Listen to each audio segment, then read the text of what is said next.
तो दोस्तों आज इस वीडियो में हम देखेंगे कि ये GSTR 1, 2 और 3B होते क्या है। GST तो सबको मालूम है कि अभी एक नया टैक्स आया है, अभी उसको भी ऑलमोस्ट 3-4 साल हुए हैं।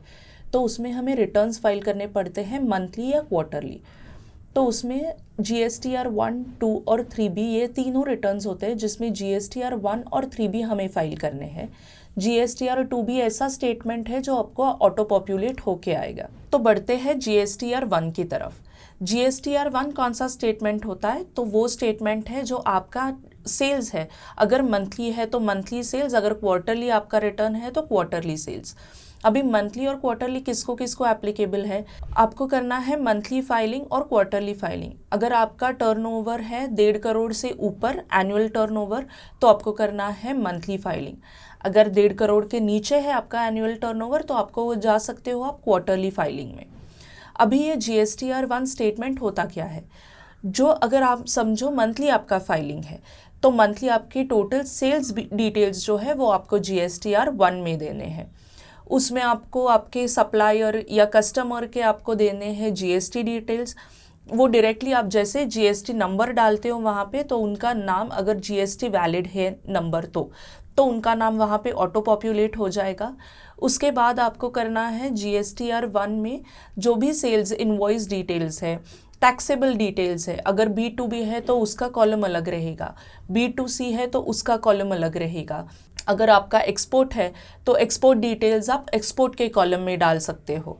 अगर आपका supply liable to reverse charge है तो वहाँ पे भी आप liable to reverse charge tick करके वैसे आपका GSTR 1 आप पूरा फाइल कर सकते हो, इसके बेसिस पे, आपके जो सेल्स डिटेल्स है उसके बेसिस पे। तो हम बढ़ते हैं GSTR 1 के ड्यू डेट्स के लिए। ड्यू डेट कौन सी है? अगर आप मंथली फाइलिंग कर रहे हो तो नेक्स्ट मंथ की 11 तारीख आपकी ड्यू डेट रहेगी। एग्जाम्पल लेते हैं, अगर एग्जाम्पल में हम जनवरी की बात कर रहे हैं तो जनवरी का जो डेटा है, अगर आप मंथली फाइलिंग कर रहे हो तो जनवरी होगा आपकी due date for January filing होगी 11th of February। अगर आप कर रहे हो फरवरी का रिटर्न फाइल तो आपकी ड्यू डेट रहेगी 11th of March। ये हो गया अब हमारा मंथली फाइलिंग का। अगर आप क्वार्टरली फाइलिंग कर रहे हो, क्वार्टरली फाइलिंग अगर कर रहे हो तो उसकी ड्यू डेट रहेगी 30th of next month after the quarter ends.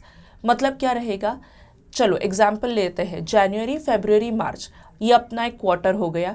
इसका रिटर्न आप कब तक फाइल कर सकते हो? 30th अप्रैल तक फाइल कर सकते हो। तो हर क्वार्टर खत्म होने के बाद जो नेक्स्ट मंथ आएगा उसके 30th की आपकी ड्यू डेट रहेगी। तो ये दो चीज़ें आज हमने देख ली कि GSTR 1 क्वार्टरली कब कर सकते हैं, मंथली कब कर सकते हैं और उसके ड्यू डेट्स क्या है। तो GSTR 1 आप भरोगे हर महीने के एंड में। अभी हर महीने का कितने सेल्स इनवॉइस हुए हैं ये ट्रैक रखना मुश्किल हो जाएगा अगर आप कोई सॉफ्टवेयर नहीं यूज़ कर रहे हो। बिल्स बनाने के लिए अगर आप सॉफ्टवेयर यूज़ नहीं करते हो तो आपको हर एक बिल में जाके आपको देखना पड़ेगा कि आपका GST लायबिलिटी कितनी है और कौन से कस्टमर को आपने कितने रुपए का बिल इनवॉइस रेज किया है। तो इसके लिए मैं यूज़ करती हूँ रेफरेंस सॉफ्टवेयर, जिसमें मुझे at a click off button मुझे सारे डिटेल्स, मेरे जो सेल्स इनवॉइस बनाए हुए हैं उसके डिटेल्स मिल जाते हैं। एक जगह पे सब कोलेट होके मिलता है, कस्टमर वाइज आपको मिल जाएगा और आपको GST लायबिलिटी वहीं पे पता चलेगी। अगर आपको भी रेफरेंस सॉफ्टवेयर यूज़ करना है तो डिस्क्रिप्शन में दिए लिंक को आप क्लिक करके वहाँ पे आप आपका इनवॉइसिंग स्टार्ट कर सकते हो। आगे बढ़ते हैं, अभी हम जाएंगे GSTR 2 की तरफ। ये GSTR 2 होता क्या है? GSTR 2 दो फॉर्म्स में आता है, GSTR 2A, GSTR 2B। अभी ये GSTR 2A और 2B होता क्या है? तो GSTR 2A और 2B है auto populated input tax credit का स्टेटमेंट। इनपुट टैक्स क्रेडिट क्या होता है? जैसे आप GSTR 1 में आपके सेल्स डेटा डालते हो, वैसे ही अगर आपने किसी से कुछ परचेज किया है तो वो आपके नाम का GSTR 1 भरेगा। तो GSTR 1 जब वो भरेगा तो आपको वो जो income tax input tax credit रहता है तो वो आपको GSTR 2 में मिल जाएगा। तो GSTR 1 जो आपका सप्लायर अपलोड करेगा उसमें आपका जो डेटा है, आपके बिहाफ पे जो इनपुट टैक्स क्रेडिट है वो आपको दिख जाएगा GSTR 2 में। GSTR 2B ये ऐसा स्टेटमेंट है जो 12 तारीख को, हर महीने के 12 तारीख को फ्रीज हो जाता है। तो अगर आपके सप्लायर ने 11 तारीख को GSTR 1 में आपका डेटा नहीं डाला है तो आपको वो GSTR 2B में नहीं दिखाई देगा। तो GSTR 2A क्या होता है? GSTR 2A auto populate real time पे होता है। तो लेते हैं एग्जाम्पल, अगर आपके सप्लायर ने आपका क्रेडिट 13 तारीख को डाला है तो वो GSTR 2B में नहीं दिखाई देगा क्योंकि GSTR 2B 12 तारीख को फ्रीज हो जाता है। लेकिन वो ही क्रेडिट आपको GSTR 2A में दिखाई देगा क्योंकि GSTR 2A हर दिन अपडेट होते रहता है। तो आपको क्रेडिट देखना है कि आपको कौन सा क्रेडिट GSTR 2B में आया हुआ है और कौन सा क्रेडिट बाद में, अगर किसी ने ड्यू डेट के बाद अगर फाइलिंग किया है तो वो सारा GSTR 2A में आपको दिखाई देगा। तो अगर GSTR 2A और GSTR 2B इन दोनों में से कौन सा क्रेडिट आपको एलिजिबल है, तो वैसे देखा जाए तो आप दोनों क्रेडिट्स के लिए एलिजिबल हो। GSTR 2B में जो डेटा आया है वो तो आपका ऑटो पॉपुलेट हो ही जाएगा, लेकिन GSTR 2A में जो real time data auto populate होता है वो क्रेडिट के लिए भी आप एलिजिबल हो। GSTR 3B क्या है? GSTR 3B आपने जो सेल्स किया है और जो परचेज किया है उसका नेट ऑफ करके आपकी लायबिलिटी GST पेमेंट की कितनी है वो डिसाइड करता है। हमारी GSTR 1 की ड्यू डेट थी 11th of every month, GSTR 2B auto populate अपना होता है 12th ऑफ एवरी मंथ और GSTR 3B की अपनी डेट है 20th ऑफ एवरी मंथ। तो आपको 12 तारीख से लेके 19 तारीख तक टाइम मिलता है कि आपकी लायबिलिटी आप कंप्यूट कर सके। तो GSTR 1 जो आपका डेटा सेल्स डेटा है वो वैसे का वैसे 3B में आपका आ जाएगा। आपको 3B में वापस से सेल्स डेटा डालने की ज़रूरत नहीं है। हाँ, अगर GSTR 1 और 3B में कोई डेटा में चेंजेस है तो वो आप 3B में कर सकते हो और उसके हिसाब से आप GSTR 1 अमेंड भी कर सकते हो। कि अगर आपको GSTR 1 और GSTR 3B में कोई चेंजेस करने हैं तो वो आप कर सकते हो। आप एडिट कर सकते हो GSTR 3B। जो आपको GSTR 3B ऑटो पॉपुलेट हो जाएगा उसमें जो डेटा आएगा वो GSTR 1 से और GSTR 2B से आएगा, वैसे बन जाएगा आपका GSTR 3B। तो 3B में आप एडिट कर सकते हो।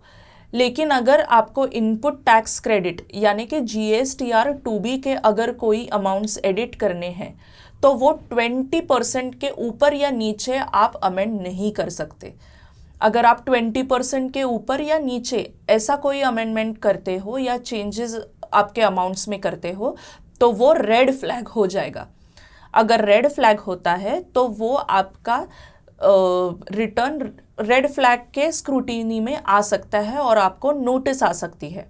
तो आपको क्या ध्यान में रखना है, जो भी GSTR 2B में क्रेडिट आया है सिर्फ उतना क्रेडिट आपको 3B में लेना है। GSTR 2A में जो क्रेडिट आया है जो 2B में उस महीने के नहीं है तो वो क्रेडिट आपको नेक्स्ट मंथ के 2B में ऑटो पॉपुलेटेड आ जाएगा। तो उतना अमाउंट का डिफरेंस आपको नेक्स्ट पीरियड के क्रेडिट में मिल जाएगा। तो आपका क्रेडिट लैप्स नहीं होगा, आपका क्रेडिट सिर्फ डिफर हो जाएगा। आपका क्रेडिट आपको इस महीने मिलने के बजाय नेक्स्ट मंथ में मिल जाएगा। तो आपका वो फंड्स ब्लॉक हो जाएगा क्योंकि उतने रुपए से आपका GST लायबिलिटी बढ़ जाएगी। तो मैं आपको यही एडवाइस करूंगी कि आप GSTR 2B का जो क्रेडिट है वही क्रेडिट लेके GSTR 3B भरे। तो GSTR 3B कौन से डेट को भरना है? अगर आपका मंथली रिटर्न है तो GSTR 3B आपको भरना है 20th ऑफ नेक्स्ट मंथ।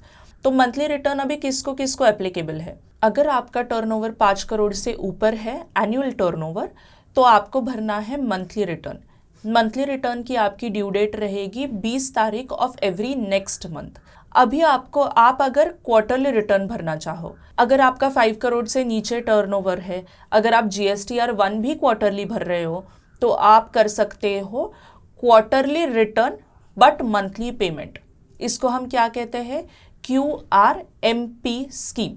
आपको पेमेंट 20th के पहले ही करना पड़ेगा हर मंथ का, लेकिन आप रिटर्न क्वार्टरली फाइल कर सकते हो।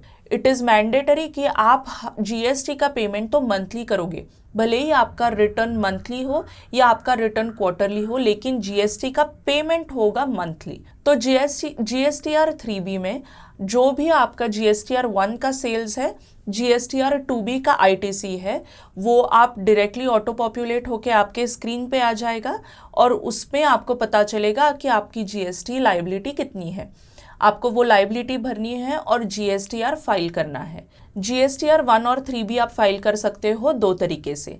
एक रहेगा तो ईवीसी, मतलब रहता है इलेक्ट्रॉनिक वेरिफिकेशन कोड, जो आपके ऑथराइज्ड मोबाइल नंबर पे आ जाएगा, आपके ऑथराइज्ड ईमेल पे भी आ जाएगा। दूसरा रहता है डिजिटल सिग्नेचर। आप ई वेरीफाई कर सकते हो आपका रिटर्न डिजिटल सिग्नेचर लेके। तो आप ये दोनों मेथड से आपका जीएसटीआर 1 और जीएसटीआर 3B फाइल कर सकते हैं। जीएसटीआर 1 में हमने देखा कि हमें जीएसटीआर कब फाइल करना है। हम जीएसटीआर मंथली कर सकते हैं, जीएसटीआर 1 क्वार्टरली भी कर सकते हैं। अगर मंथली करना है तो हमारी ड्यू डेट रहेगी 11th of the next month, और अगर क्वार्टरली करना है तो हमारी ड्यू डेट रहेगी 30th of the next month after the quarter ends. GSTR 2B होता है हमारा auto populated input tax credit statement, जो हमारा 12th तारीख को फ्रीज हो जाता है। जीएसटीआर 2A होता है हमारा इनपुट टैक्स क्रेडिट स्टेटमेंट, जो रियल टाइम बेसिस पे अपडेट होते जाता है। जीएसटीआर 3B हमने देखा। जीएसटीआर 3B हमें कब फाइल करना है? मंथली अगर हम फाइल कर रहे हैं तो हमारी ड्यू डेट है 20th of the next month. अगर जनवरी का फाइल कर रहे हैं तो 20th फरवरी रहेगी।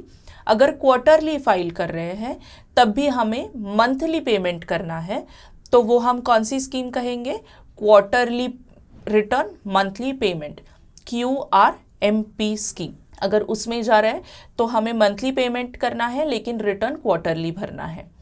अभी इसमें जीएसटीआर 2B के हिसाब से ही क्रेडिट लेना है।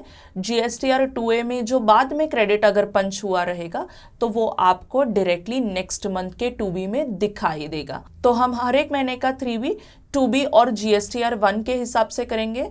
बट ये भी याद रखना है हमें कि हम जीएसटीआर 1 का डेटा 3B में एडिट कर सकते हैं। तो ये हुआ 1, 2 और 3B के बारे में डिटेल्स। जीएसटीआर 1 अमेंड कैसे करना है वो हम नेक्स्ट वीडियो में देखेंगे। Thank you.